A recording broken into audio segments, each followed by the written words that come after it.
ಧಾರವಾಡ ಜಿಲ್ಲೆಯಲ್ಲಿ H1N1 ಸೋಂಕು ಉಲ್ಬಣಗೊಂಡಿದೆ. ಇದಕ್ಕೆ ಸಂಬಂಧಿಸಿದಂತ ಮಾಹಿತಿ ಈಗ ಲಭ್ಯವಾಗಿರೋದು. 14 ಜನರಲ್ಲಿ ಸೋಂಕು ದೃಢಪಟ್ಟಿದೆ ಧಾರವಾಡ ಜಿಲ್ಲೆಯಲ್ಲಿ. ಇನ್ನು ಜ್ವರದಿಂದ ಬಳಲ್ತಾ ಇರೋ ರೋಗಿಗಳ ಸಂಖ್ಯೆಯೂ ಏರಿಕೆಯಾಗಿದೆ. ಖಾಸಗಿ ಮತ್ತು ಸರ್ಕಾರಿ ಆಸ್ಪತ್ರೆಗಳಲ್ಲಿ ರೋಗಿಗಳ ಸಂಖ್ಯೆ ಹೆಚ್ಚಾಗ್ತಾ ಇದೆ. ಮಕ್ಕಳಿಂದ ಹಿಡಿದು ವಯೋವೃದ್ಧರವರೆಗೂ ಕೂಡ ಜ್ವರ ಕಾಣಿಸಿಕೊಂಡಿರೋದು. ಕೆಲವರಿಗೆ ತೀವ್ರ ಜ್ವರ ಮತ್ತು ಕೆಲವರಿಗೆ ಜ್ವರದ ಜೊತೆ ನೆಗಡಿ, ಕೆಮ್ಮು, ವಾಂತಿ ಈ ರೀತಿಯ ಲಕ್ಷಣಗಳಿದ್ದಾವೆ. ಅಂದರೆ ಎಲ್ಲವೂ H1N1 ಪ್ರಕರಣಗಳಲ್ಲ, ಕೆಲವು ವೈರಲ್ ಫೀವರ್ನ ಕೇಸುಗಳು ಕೂಡ ಇದ್ದಾವೆ.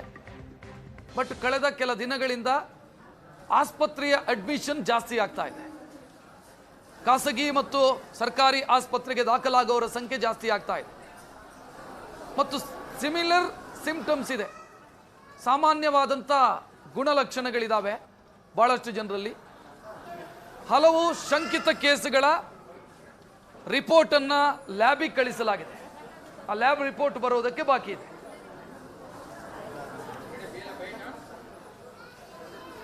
ಈ ವರ್ಷ ಇದು ಸಾಮಾನ್ಯ ಇದ್ದೇ ಇರುತ್ತೆ. ಈ ವರ್ಷ ಸ್ವಲ್ಪ ಹೆಚ್ಚಿಗೆ ಇದೆ ಸಂಖ್ಯೆ. ಅದರಿಂದ OPDಗೆ ಬರೋರ, ಕೆಮ್ಮು ನೆಗಡಿ ಜ್ವರದಿಂದ ಬರೋರ ಸಂಖ್ಯೆ ಒಂದು 10% ಜಾಸ್ತಿ ಆಗಿದೆ. ಅಂದರೆ ದಿನಕ್ಕೆ ಒಂದು 80ರಿಂದ 100 ಪೇಷಂಟು ಜಾಸ್ತಿ ಆಗಿದ್ದಾರೆ. ಪೀಡಿಯಾಟ್ರಿಕ್ ಡಿಪಾರ್ಟ್ಮೆಂಟು ಮತ್ತು ವೈದ್ಯಕೀಯ ವಿಭಾಗ, ಈ ಎರಡೂ ವಿಭಾಗಗಳಲ್ಲಿ ಈ ಥರದ ಲಕ್ಷಣಗಳಿಂದ ಬರೋರ ಸಂಖ್ಯೆ ಜಾಸ್ತಿ ಆಗಿದೆ. ಆದರೆ ಆತಂಕ ಪಡುವ ಅಗತ್ಯ ಏನೂ ಇಲ್ಲ.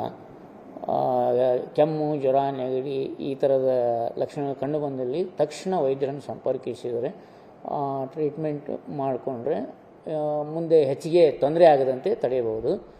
ಈ H1N1 ಅನ್ನೋದು ಈ ರೆಸ್ಪಿರೇಟರಿ ಟ್ರ್ಯಾಕ್ ಇನ್ಫೆಕ್ಷನ್ ತರುವಂಥ ವೈರಸ್ಸಿಂದ ಬರುತ್ತೆ.